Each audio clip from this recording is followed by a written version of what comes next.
Ya, kalau berbicara mengenai HUT Jakarta pada hari ini, kita juga akan membahas mengenai kursi nomor 1 di Jakarta. Ini juga sangat disorot oleh masyarakat ya. Saat ini juga partai politik sudah mulai mengusungkan beberapa nama, ada nama-nama yang kuat yang sudah dibahas. Kemudian mesin politiknya juga dibahas ya. Tapi juga ada yang membahas mengenai keterlibatan Presiden Joko Widodo dalam menentukan jagoannya. Betul sekali. Siapa kemudian jagoan yang akan diusung oleh Presiden Joko Widodo dalam pilkada ini, seberapa besar pengaruh keterlibatan tersebut di pilkada nantinya? Berikut informasinya.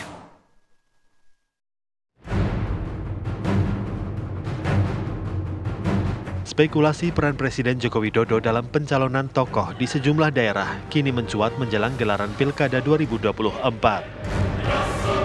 Setelah sukses dalam pemilihan Presiden 2024 lalu, pengaruh Jokowi agaknya bakal menyebar ke pertarungan pemilihan kepala daerah 2024. Putra bungsu Jokowi, Kaisang Pangarep, yang juga Ketua Umum Partai Solidaritas Indonesia atau PSI, digadang-gadang maju di Pilkada 2024 pasca putusan Mahkamah Agung soal batas usia calon gubernur dan wakil gubernur. Kaisang pun santer bisa bertarung di Pilkada Jakarta. Lantas kemudian, partai mana yang bersedia menggaet Kaisang di Pilkada Jakarta? Sejauh ini partai yang berpeluang menjadi jalan Kaisang di Jakarta hanyalah Partai Golkar dan Gerindra. Usut punya usut, Kaisang dipasangkan mendampingi Ridwan Kamil yang berseragam Partai Golkar dengan dukungan penuh Partai Gerindra. Namun lagi-lagi, langkah Kaisang untuk melenggang di Jakarta terganjal Anies Baswedan yang memiliki hasil survei tinggi sebagai petahana. Bahkan saat ini sosok Anies juga mulai dilirik PDI Perjuangan yang menjadi rival di bursa pilkada. Meskipun dukungan dari Jokowi dianggap signifikan, kapabilitas calon dan faktor pilihan publik tetap menjadi penentu hasil pilkada. Akankah tuah Jokowi masih moncer di Pilkada Jakarta 2024? Tim TV One mengabarkan.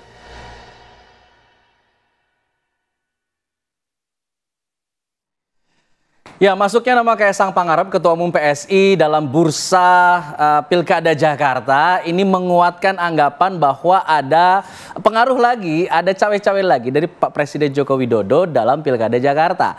Nah, ini termasuk akan nantinya kabarnya akan dipasangkan dengan Ridwan Kamil, kader dari Partai Golkar. Nah, untuk itu kita akan bahas mengenai seberapa jauh keterlibatan Pak Joko Widodo dalam kandidasi Pilkada Jakarta. Sudah bergabung bersama kami dan sejumlah narasumber yang sudah hadir di studio dan juga lewat sambungan Zoom. Di studio dulu kita akan sapa dulu Mas Dede Uki Prayudi selaku Wasekjen DPP PSI. Selamat pagi. Selamat pagi. Selamat pagi. Ya, ada juga bukan Wasekjen, Ketua DPP. Ketua DPP. Ya, coba diganti bawahnya nanti ya, Ketua DPP PSI. Oke. Lalu ada Bang Ridwan Hisyam selaku politikus Partai Golkar. Selamat pagi, Bang. Ya. Ada juga pengamat politik Mas Tri Andika, analis politik dari Universitas Bakri. Selamat pagi, Mas Andika. Selamat pagi, Mas Andika. Melalui sambungan Zoom kita sudah bergabung juga ada Bang Andreas Hugo Pereira, politikus PDIP. Selamat pagi, Bang Andreas. Bang Andreas, selamat pagi. Pagi semuanya. Baik, Bang Andreas mas selalu rajin menyapa lewat Zoom ya Bang ya. Nanti kita sebelum ke Bang Andreas saya ingin ke Golkar dulu nih. Ada Bang Ridwan Hisyam. Bang Ridwan, anggapan yang muncul sekarang ini adalah Pak Presiden Pak Presiden Joko Widodo terlibat dalam kandidasi ex gubernur yang suka nyanyi Ridwan Kamil ya. Ridwan Kamil yang kemudian maju di Pilkada Jakarta. Apakah memang anggapan itu bisa dikonfirmasi atau bagaimana? Sejauh mana sebenarnya keterlibatan Pak Joko Widodo dalam kandidasi Pak Ridwan Kamil? Ya, jadi begini, Golkar ini memang banyak masyarakat yang belum mengerti di dalamnya. Biasanya cuma lihat di luar. Nah, padahal di Partai Golkar itu memang ada semacam ruang-ruang. Nah, itu memang sudah menjadi tradisi di Golkar. Jadi ada satu kamar, ada setengah kamar, malah ada yang seperempat kamar gitu ya. Nah, kita memang Partai Golkar ini didirikan sejak Oktober 64, Sekber Golkar, terus berubah menjadi Golkar, sampai menjadi Partai Golkar, keterlibatan Presiden itu langsung. Jadi siapapun, jadi saya tidak setuju kalau dibilang Pak Jokowi cawe-cawe. Memang Pak Jokowi sebagai Presiden. Nah itu pada saat Bang Ical Ketua Umum, itu presidennya SBY. Itu jadi terlibat, ada petunjuk. Pengaruhnya apa? Pada saat saya maju di Pilgub Jawa Timur, maunya saya maju itu 2013 bersama Hovifah yang maju kedua kalinya. Saya datang ke Bang Ical di lantai 46 di sini.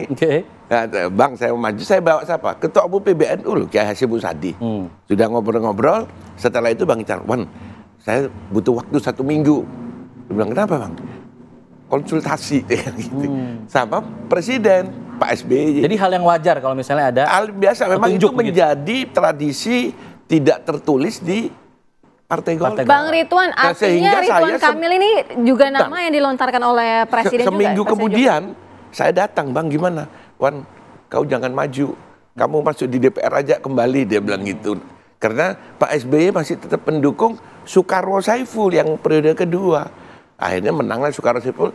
Hovifah kalah yang kedua kali. Kan Hovifah menang baru ketiga kali baru menang. Nah, itu proses. Jadi kalau di DKI ya sama saja. Semua di seluruh Indonesia. Jadi Ketua Umum DPP Partai Golkar bersama Ketua Dewan Pembina saat ini, Ketua Dewan Pembina Pak Ical kan, Ketua Umum Erlangga. Begitu di DPP sudah ada kesepakatan, maka dikonsultasikan. Bukan di Jakarta seluruhnya. Artinya Bang Ridwan bisa dikonfirmasi betul begitu, artinya nama Ridwan Kamil untuk bertarung di Pilkada Jakarta Itu juga betul. ada runutan dari masukan dari Presiden Joko Widodo. Begini, kalau itu kita mengeluarkan 2 rekomendasi, bukan rekomendasi, namanya surat tugas. Dikeluarkan sebelum pemilihan umum. Surat tugasnya itu kepada Ridwan Kamil dan ke siapa namanya? Sorry, kita punya 3 di sini. malah 3 justru. Ridwan Kamil, terus Ketua Jakarta Mas Zaki, sama Erwin Aksa. 3. Nah, Ridwan Kamil diberikan Jakarta dan Jawa Barat. Nah, itu yang saya bilang 2 posisi. Ada 2 posisi, disuruh kerja. Jadi mereka dalam rangka memenangkan Partai Golkar di pemilu Februari 2024, ya tadi mereka. Nah, nanti setelah melalui evaluasi, survei dan macam-macam, siapa yang tertinggi, itulah yang akan dikeluarkan rekomendasi. Tapi sejauh ini petunjuknya untuk maju di Jakarta, apa di Jawa Barat dari Pak Presiden Joko Widodo? Oh, kalau itu saya tidak tahu. Saya tidak tahu karena itu konsultasi antara Ketua Dewan Pembina Bang Ical sama Pak Erlangga dengan Presiden langsung. Nah, untuk kemudian nama Ridwan Kamil ini sekarang mulai dikait-kaitkan dengan Kaisang Pangarep yang mulai muncul di bursa Pilkada DKI Jakarta. Apakah memang nama Kaisang ini juga atas pengaruh dari Pak Presiden Joko Widodo atau memang murni dari PSI sendiri atau bagaimana, Mas Oki? Ya, kalau dari PSI sendiri sih sebenarnya kami belum pernah merencanakan, boro-boro merencanakan membahas juga belum pernah. Apalagi secara formil mendaftarkan nama ketum kami ke Des Pilkada kami, itu juga belum pernah. Tapi ketumnya yang ngomong sendiri, saya pengen disandingin sama Pak Anies. Tapi sekarang ngomongnya beda saya sama Pak Anies. Ini beda-beda nih. Enggak, ketika ditanyakan siap ya siap ya. Tapi kan begini, kita itu tidak mau melongkahi ya, karena kan putusan MA ini belum menjadi PKPU. Gitu. Apabila misalnya ini kita berandai-andai ya, kita sudah membahasnya, merencanakannya, melakukan simulasi nama, membangun chemistry, simulasi konfigurasi partai politik dan lain-lain, tahu-tahu nggak menjadi PKPU, ini kan akhirnya akan menjadi usaha yang sia-sia. Gitu. Jadi hingga dengan saat ini Mas Kaisang itu masih fokus saja kerja sebagai ketua umum ya, yang sedang menjaring nama-nama potensial ya untuk pilkada di seluruh Indonesia. Gitu. Nah, itu yang pertama ya. Lalu yang kedua juga kami menghormati proses yang sedang berlangsung di PSI DKI Jakarta, yang dalam hal ini juga ya menjaring nama-nama. Nah, prosesnya tuh biasanya kayak begini. Jadi PSI di daerah tersebut ya, Dewan Perwakilan Wilayah kalau di DKI Jakarta konteksnya, itu kami tunggu dulu rekomnya. Gitu. Jadi misalnya minggu yang lalu kalau nggak salah itu Ketua Forkabi ya sudah mendaftarkan namanya untuk maju di Pilgub DKI misalnya ya, dan lain-lain. Nah, rekom dari PSI di wilayah tersebutlah yang kemudian sebelumnya diserahkan dulu ke DPP, baru DPP akan membahasnya secara serius. Nah, hingga saat ini ya ada beberapa daerah yang sudah memberikan rekom Dan kami langsung bahas secara serius dan sudah kami putuskan bahwa kami mengusung tokoh-tokoh tersebut misalnya. Kalau nama Jakarta siapa yang keluar? Nah, Jakarta ini belum. Dan kita mesti ingat ya, yang meramaikan Mas Kaisang untuk maju di pilkada-pilkada nggak hanya DKI, itu kan bukan dari PSI-nya. Gitu, misalnya pernah di Kota Bekasi. Nah, ini kan yang mendaftarkan nama Mas Kaisang ke PKB ini adalah relawan Prabowo Gibran, ya. Kemudian yang di DKI ini kalau nggak salah saya justru adalah partai politik, tapi ada dua nih. Yang pertama itu adalah PKB, ya, PKB DKI sewaktu mendeklarasikan pengusungannya kepada Pak Anies, ya. Kemudian Ketua PKB DKI Pak Hasbiala Ilyas menyebut nama Mas Kaisang itu 2 kali. Insya Allah Anies Kaisang menang. Kurang lebih narasinya begitu ya. Ada narasi itu, oke. Ya. Lalu yang kedua juga partai politik yang lain selain PKB adalah Pak Zulhas ini yang saya lihat. Ya, Pak Zulhas juga sudah memention nama Kaisang. Terus terang kami merasa terhormat. Ya, bagi kami ini adalah sebuah bentuk pengakuan bahwa DKI Jakarta atau daerah lain itu membutuhkan potensi anak-anak muda seperti Mas Kaisang. Tapi dari PSI sendiri belum selesai. Iya, belum selesai, masih akan terus dirampungkan gitu ya, masih akan diperhitungkan lagi ya. Tapi paling tidak nama Kaisang ini muncul di dua pihak gitu ya, pasangan sebagai Anies juga Ridwan Kamil. Nah, kita akan membahas juga nanti usai jeda, kami segera kembali. Kita lanjutkan dialog, saya ingin ke Bang Andreas. Bang Andreas, ini sejumlah perbincangan mengatakan bahwa ada keterlibatan dari Presiden Joko Widodo dalam pengusungan nama Ridwan Kamil. Apakah ini cara PDI Perjuangan untuk melawan Presiden Joko Widodo dengan bergabung bersama Anies Baswedan? Gimana pertanyaannya? Iya, jadi Bang Andreas, ini kan banyak juga spekulasi-spekulasi yang mengatakan bahwa adanya keterlibatan dari Presiden Joko Widodo dalam mencalonkan Ridwan Kamil. Artinya apakah dengan PDIP ini mencanangkan ataupun mencalonkan Anies Baswedan ini merupakan cara melawan dari Presiden Joko Widodo begitu? Jadi rumit sekali gitu ya ininya. Politik rumit ya Bang ya? Jadi rumit dan politiknya jadi rumit gitu.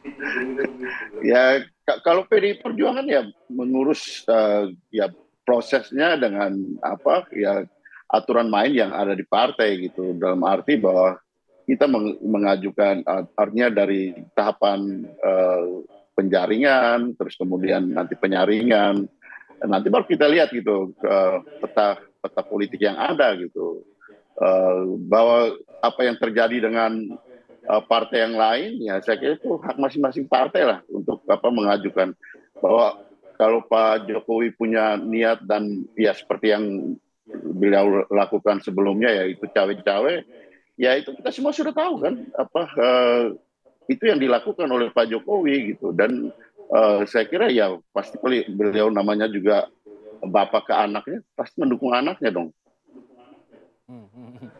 Oke, jadi anggapan di ruang publik yang mengatakan bahwa ada keterlibatan Pak Joko Widodo dalam pilkada mendatang ini satu hal yang dimaklumi oleh PDIP? Soal maklum saya kira itu hal yang sebenarnya tidak pantas gitu, artinya dilakukan. Tapi ya kita tahu bahwa realita politiknya meskipun tidak pantas tapi itu dilakukan gitu kan. Dan itu yang terjadi kemarin kan di Pilpres gitu kan. Dan ini mungkin ya proses yang sekarang ini juga sedang terjadi. Yang terjadi adalah mereplikasi apa yang terjadi di Pilpres kemarin gitu. Oke, saya ingin ke Mas Andika. Mas Andika, apakah kemudian kalau tadi bicara masalah soal ada keterlibatan Pak Presiden Joko Widodo dalam pilkada ini, apakah nanti akan hanya sebatas dalam kandidasinya saja atau sampai ke pelaksanaannya? Karena pada saat November kan sudah tidak menjabat nih. Pandangan seperti apa Mas Andika? Ya, saya melihatnya gini Mas, pilkada DKI Jakarta itu adalah residu dari Pilpres 2024. Residunya ada 2. Yang pertama adalah konfigurasi koalisi perubahan dan koalisi Indonesia Maju. Nah, jadi 2 koalisi besar ini pasti akan diproyeksikan dengan konfigurasi di DKI Jakarta, bahkan juga di beberapa daerah yang lain. Meskipun, kenapa saya bilang residu, ini juga akan bertentangan ya, akan berhadapan dengan kepentingan domestik dari masing-masing parpol di level daerah. Gitu. Jadi ada kepentingan nasional di level elit nasional, ada juga kepentingan di elit lokal. Nah, ini yang akan dikompromikan. Artinya ini tidak bisa juga ya koalisi perubahan, koalisi Indonesia Maju ini menentukan sepenuhnya keputusan kandidasi yang ada di daerah harus dikompromikan dengan kepentingan elit-elit lokal tentunya. Yang kedua adalah residu konflik Pak Jokowi dan Ibu Megawati. Nah, ini menurut saya satu faktor yang juga akan menentukan landscape kandidasi Pilkada DKI Jakarta. Emang belum move on itu, residu itu belum Ya dari rakernas terakhir PDIP saya lihat Pak Jokowi nggak diundang. Kemudian juga nampaknya Bu Mega ini kan sangat emosional ya, memaknai manuver politik dari Presiden Jokowi. Artinya Mas Andika tidak akan ada perubahan gitu peta politik dari Pilpres dengan Pilkada ini?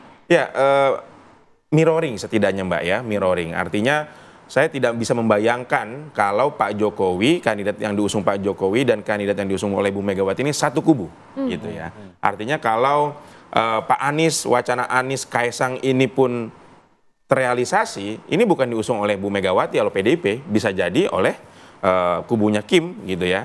Jadi saya masih melihat juga Bang Ridwan ya, peluang Kim ini mengusung Anies versus Anies dan Mas Kaisang gitu ya, kalau itu direstui oleh Pak Jokowi. Karena ya dilihat, lepas Ridwan Kamil dong kalau begitu.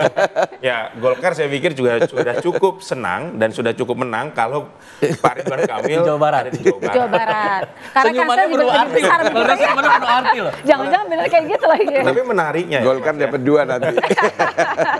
Menariknya bagi Golkar, kalau mengusung Pak Ridwan Kamil di Jakarta ada 2 benefit.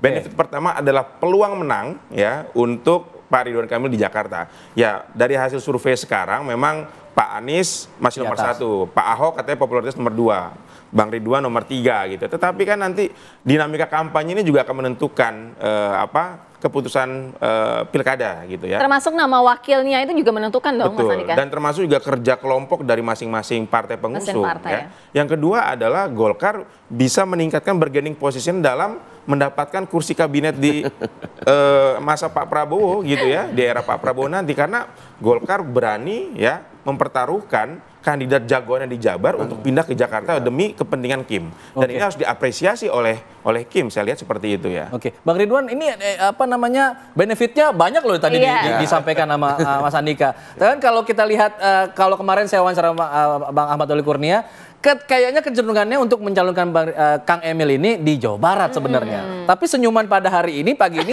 kok ada artinya kayaknya beda gitu. Apakah itu apakah sudah masuk ke dalam perbincangan ke arah sana untuk ke Jakarta lebih oke dari Golkar untuk Ridwan Kamil atau gimana? Jadi gini, Golkar ini kan partai berkarya. Jadi harus dapat benefit terus. Kalau dapat benefit nanti tidak berkarya, rugi. Jadi hitung-hitungan benefitnya gimana? Kalau di Golkar harus ada hitung-hitungan benefit kan. Kalau kita lepas di DKI, Ridwan Kamil, nah terus gimana? Karena berarti kan di Jawa Barat kan ya kader Golkar juga sih, kan diusung Deddy Mulyadi oleh Gerindra juga. Nah itu. Tapi kan miliknya Gerindra kan. Nah, jadi kalau mamanya Ridwan Kamil di Jawa Barat, ya berarti kan milik Golkar. Di sini juga milik Kim kan, ya Golkar juga, jadi dapat 2. Tapi begini, jangan-jangan gini Bang, maksudnya karena prospek untuk kedepannya gitu, karena Jakarta jauh lebih seksi untuk kedepannya, sehingga ya sudah ditaruh saja RK untuk prospek kedepannya jauh lebih oke gitu. Tapi dijawabnya nanti ya, kita akan mengulas lebih dalamnya, kita segera kembali usai jeda. Saatnya kita lanjutkan dialog saya ke Bang Ridwan. Bang Ridwan, tadi ada juga yang menarik disampaikan oleh Mas Andika gitu. Jangan-jangan ada spekulasi memasangkan Anies Kaisang, walaupun tadi ada statement dari Kaisang menyatakan bahwa sudah berbeda gitu pandangan politiknya. Saya kira kalau pandangan politik ya bisa saja ya perbedaan itu, apalagi kita di negara demokrasi. Jadi wajar, tapi kan kita kan disatukan oleh visi di dalam membangun Jakarta. Jadi masih ada peluang untuk bersatu. Tetap ada peluang. Ada peluangnya. Memungkinkan begitu ya. Jadi ada peluang. Seberapa besar berarti Bang Ridwan peluangnya antara Anies dengan Kaisang ini dipasangkan? Ya kalau lihat kekuatan Anies di Jakarta ya 50-50. Karena kekuatan Ridwan Kamil kan kita juga harus hitung di di Jawa Barat. Nah Jawa Barat tuh penduduknya kurang lebih berapa sekarang? 40 juta lebih kan? Ya. Jakarta 10 juta. Nah, Ridwan Kamil masih ada di sini. Tapi nanti itu keputusan dari Ketua Umum kita bersama Ketua Dewan Pembina Bang Ical. Nanti bagaimana menghitung tadi untung ruginya. Karena partai karya berkarya ini kan harus ada untung rugi. Kalau rugi ya harus ada hitungannya. Gimana kalau rugi harus untung lagi? Tadi reimburse. Kabinet tambah apa enggak? Oke. Nah, itu bisa saja. Tadi kata 50-50. Lalu kemudian deal breakernya gimana nih? Kalau dari PSI gimana? Kalau tadi peluang untuk bergabung masih ada, tapi tadi disebutnya Anies dan saya beda kata Kaisang. Beda lagi nih statement-statementnya kontradiktif jadinya. Ya, jadi kayak begini. Pada suatu hari yang lalu Mas Kaisang pernah mengatakan ya bisa Mas Anies bagus kayak gitu ya. Lalu hari ini dibilang berbeda. Jadi kalau di PSI itu seseorang itu untuk kami usung ya di Pilkada 2024 ini ya, yang pertama dia harus punya akseptabilitas ya. Akseptabilitas ini tolok ukurnya adalah elektabilitas yang masih ongoing nih, berubah terus. Dan kita nggak bisa bohong bahwa Pak Anies di sini elektabilitasnya masih yang tertinggi lah. Lalu kemudian ada Pak Ahok dan Pak RK ya. Yang kemudian Mas Kaisang setelah mengucapkan Pak Anies juga mengatakan, iya Kang Emil atau Pak RK juga bagus kayak gitu. Ya memang elektabilitasnya bagus, itu satu ya. Lalu setelah elektabilitas ada kredibilitas dan kapasitas, dan ini belum bisa kami bahas karena kami belum bahasnya secara internal. Nah, yang kedua adalah kecocokan si figur tersebut terhadap DNA PSI. Yang pertama adalah anti korupsi, yang kedua adalah anti intoleransi. Nah, perkara soal anti toleransi ini, saya sih membayangkan ya, karena saya belum mendengar langsung dari Mas Kaisang, saya sih membayangkan Mas Kaisang ketika mengatakan berbeda, itu kaitannya dengan ketika Pak Anies pidato pertama kali menjadi gubernur ya, menyebut frasa pribumi. Ini bayangan saya ya, ini tebakan saya karena belum saya konfirmasi langsung. Saya belum konfirmasi langsung. Coba telepon sekarang yuk. Biar dapat jawaban pasti gitu ya.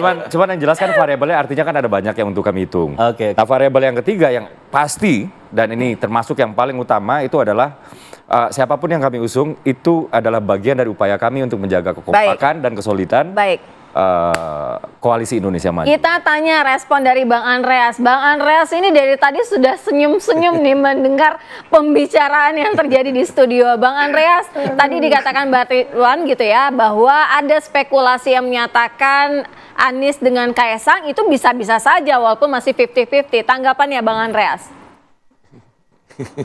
Iya, politik di DKI menjadi apa ya?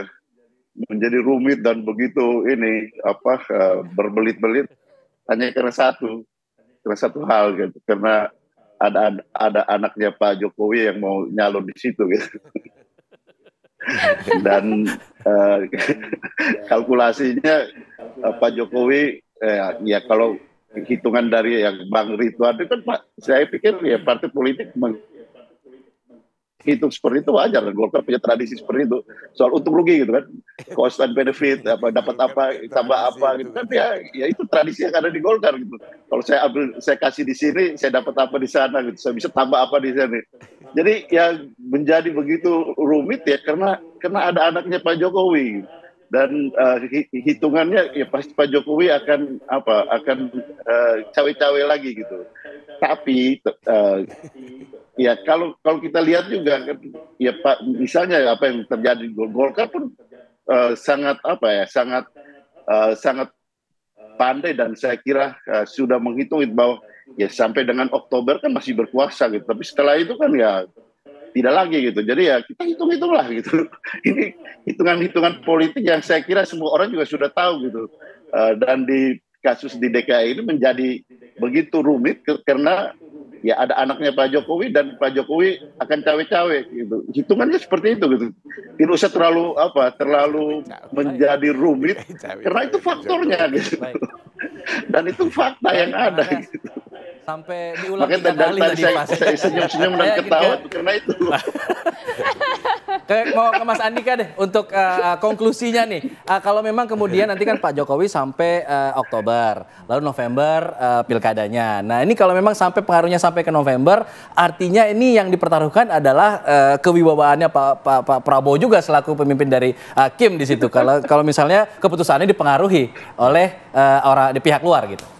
Ya, oleh sebab itu, maka dari itu kandidasinya keputusannya akan di Agustus kan ya, di mana Pak Jokowi masih menjabat sebagai presiden.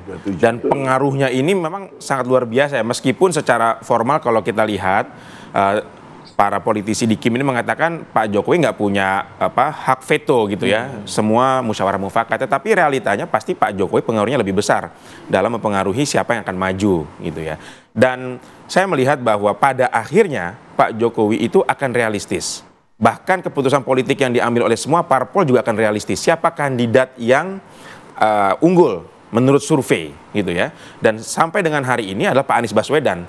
Sehingga Pak Anies ini saya masih membaca ya spekulasinya sangat kuat bagi Kim untuk bisa merangkul Pak Anies Baswedan karena tidak ada hambatan konflik yang tajam antara Anies Baswedan dengan tokoh-tokoh di Kim. Kalau Pak Jokowi dengan Bu Mega ini sudah wassalam ya, babnya sudah akhir, sudah selesai konfliknya dan tidak akan mungkin bergabung. Ya. Apalagi juga kalau kita lihat PDIP untuk di DKI Jakarta ya posisinya tidak di nomor 1 gitu ya, dan ini membuat pertimbangan Pak Jokowi untuk mengkalkulasi keputusannya berdasarkan kandidat terkuat itu akan semakin lebih besar.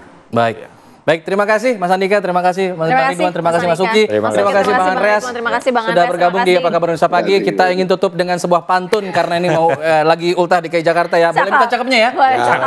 Si Anya pengen membeli sawi, sawi yang ada ternyata basi. Siapapun jagoannya Pak Jokowi, semoga pilkada bebas intervensi. Amin. Ada tukang bakso kan ya.